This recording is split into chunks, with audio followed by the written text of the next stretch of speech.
नमस्कार, जय हिंद, प्रणाम सभी साथियों को एक बार पुनः सभी का हार्दिक अभिनंदन, स्वागत। सबसे पहले 2 दिनों से आपके यही चल रहे थे कि सर ये 5 वाला क्या सिस्टम होगा, समझाना इसको।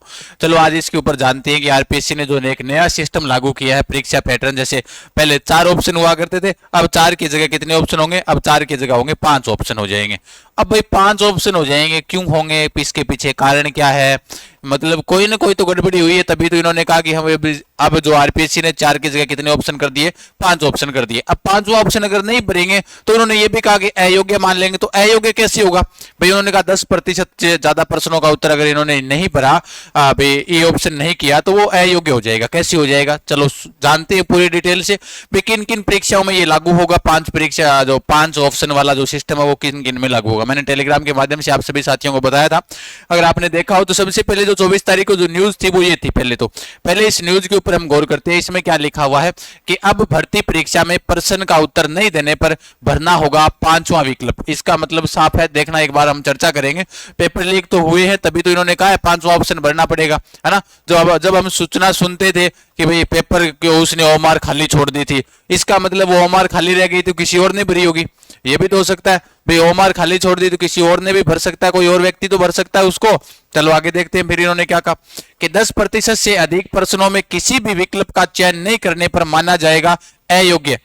मतलब मान लो 100 प्रश्न है, कितने प्रश्न है टोटल? 100 प्रश्न, और उन्होंने 10% यानी कि 10 प्रश्नों में अगर इन्होंने ए ऑप्शन नहीं भरा, ए ऑप्शन नहीं भरा तो अयोग्य हो जाएगा। अब 10 प्रश्नों में ए ऑप्शन नहीं भरा, मान लो सारे प्रश्न हमें तो आ रहे हैं, फिर हमें ए ऑप्शन क्यों भरे?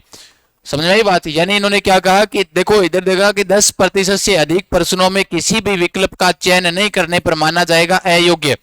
भाई किसी भी विकल्प, अब मान लो इसका मतलब ये नहीं है, मान लो इतने दिन आपको जो प्रश्न आता नहीं था आपने खाली छोड़ दिया, अब वो खाली नहीं छोड़ना है। अब आपको क्या करना है, उसमें ए ऑप्शन भरना है। अगर 10 प्रश्न आपको नहीं आ रहे हैं 100 में से, तो उन 10 प्रश्नों में आपको कौन सा ऑप्शन भरना है? ए ऑप्शन भरना है। अगर ये ऑप्शन नहीं भर पाओगे तो 10% हो गया, तो आप अयोग्य हो जाओगे। आपके भले ही 90 क्वेश्चन सही हो, लेकिन आपने 10 नहीं भरे, तो इसका मतलब ये हुआ 10 में ए नहीं भरा, जो आपको नहीं आ रहे थे जिनमें, तो ए नहीं भरा, तो इसका मतलब ये हुआ कि आपके चाहे 90 नंबर आओ, आप भर्ती के लिए क्या हो गए? अयोग्य हो गए। अभी इसके ऊपर पूरी जानकारी समझेंगे।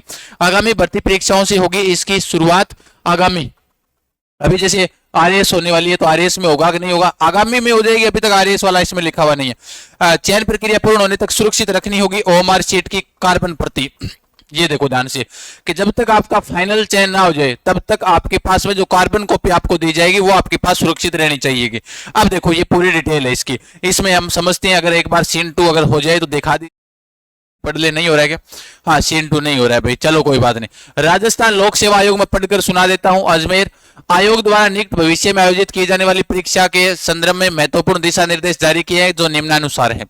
वस्तुनिष्ठ परीक्षा, प्रत्येक प्रश्न में 5 विकल्प दिए जाएंगे। अभ्यर्थी को सही उत्तर निर्दिष्ट करते हुए 5 में से केवल एक गोले को ओएमआर शीट पर नीले बॉल व्हाइट पेन से घेरा कर भरना होगा।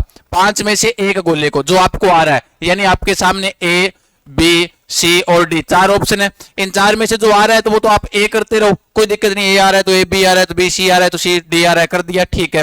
फिर उसके बाद में इन्होंने क्या कहा कि यदि अभ्यर्थी प्रश्न का उत्तर नहीं देना चाहता है तो 5वें विकल्प जो क्वेश्चन नॉट अटेम्प्ट यानी अनुत्तरित प्रश्न का चयन भरना होगा। अगर उसको उत्तर नहीं आ रहा है, उसको सस्पेंस है कि ए भी हो सकता है, बी भी हो सकता है, या फिर उसे उत्तर नहीं आ रहा है, तब आपको कौन सा ऑप्शन भरना है? ए ऑप्शन भरना है, ठीक है।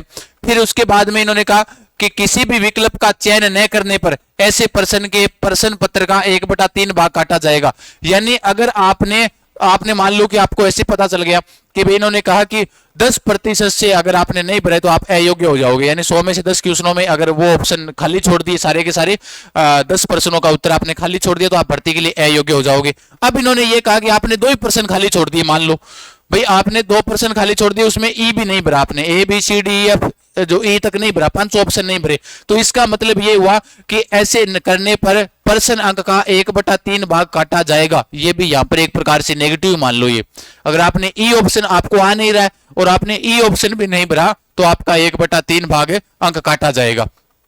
फिर उसके बाद उन्होंने क्या कहा, यदि अभ्यर्थी द्वारा 10% से अधिक प्रश्नों में से किसी भी विकल्प का चयन नहीं किया जाता है तो उसी परीक्षा हेतु अयोग्य माना जाएगा। यानी 100 में से मान लो 10 क्वेश्चन आप में 10 क्वेश्चन खाली छोड़ दिया, आपने किसी भी ऑप्शन को चयन नहीं किया, आप अयोग्य हो गए। समस्त प्रश्नों में किसी एक विकल्प का चयन कर भर दिया जाना चाहिए। यह सुनिश्चित करने के लिए 5 मिनट का अतिरिक्त समय दिया जाएगा आपको, ये कहा है इन्होंने। इसका मतलब ये हुआ कि भाई इससे पहले जो हमारी सीट खाली छोड़कर जा रहे थे, इसका मतलब ये था कि वो कहीं ना कहीं पेपर लीक हो रहा था। इसका मतलब यहाँ पर स्वीकार हो रहा है कि पेपर लीक हुए हैं। और वैसे भी आप सभी साथियों को पता है, सभी के नाम लेने की आवश्यकता ही नहीं है, जिन्होंने भी पेपर लीक जो हुए हैं उनके अंदर सभी बहुत सारे लोगों का नाम आया हुआ है। यानी कि आरपीएससी के अंदर जो फर्जीवाड़ा हुआ था उसके प्रति हम कितने भी अगर जो अपने कहते कहीं ना कि शब्द कम है वो भी कम हो जाएंगे ना।